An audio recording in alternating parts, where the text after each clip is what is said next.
Hi everyone, this is me Rohit and I have cleared SSC CGL twice.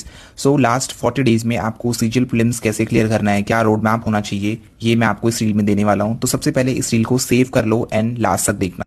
यार देखो, सबसे पहले आपको क्या आइडियल टाइम टेबल फॉलो करना है वो जानने से पहले ये इंपॉर्टेंट है कि आपको कितने घंटे पढ़ना है। तो सबसे ज़्यादा डीएम में पूछे जाने वाला क्वेश्चन यही होता है कि सर आप कितने घंटे पढ़ते थे। मैं 8 घंटे पढ़ता था, बट मेरे पास 7 to 8 मंथ का टाइम पीरियड था अपने प्रीलिम्स से पहले।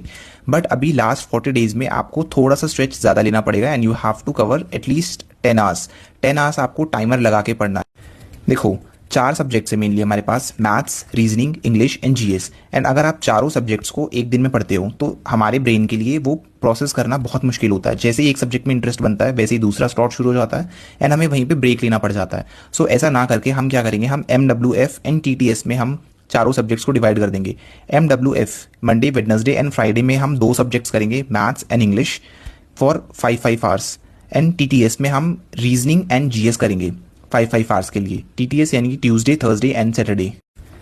MWF में हम करेंगे maths and English. So morning routine में हम रखेंगे इंग्लिश को, क्योंकि यहाँ पर सबसे ज़्यादा हमें चीज़ें ग्रैब करनी होती है, रटिफिकेशन करना होता है।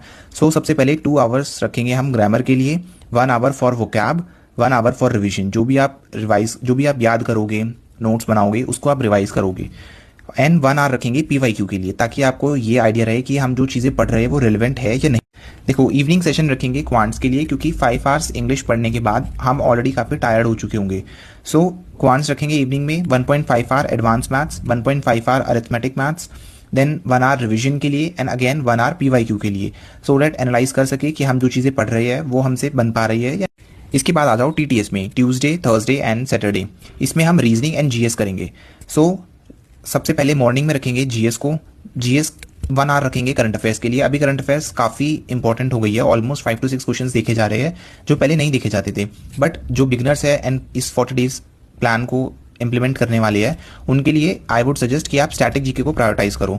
उसके बाद स्टैटिक जीके के लिए आप रखो 6 आवर्स। 6 आवर्स को कैसे डिवाइड करेंगे, न्यू सब्जेक्ट जब आप कवर कर रहे हो, सो उसके लिए रखो 3 आवर्स, 2 आवर्स रखो रिवीजन के लिए, जो भी आपने पढ़ा, क्योंकि बहुत ज़्यादा फैक्ट्स हो जाते हैं, एंड 1 आवर रखो PYQ प्रैक्टिस के लिए। उसके बाद इवनिंग में करेंगे रीजनिंग, अगेन वही रीजन कि काफ़ी टायर्ड हो जाते हैं इतना पढ़ने के बाद।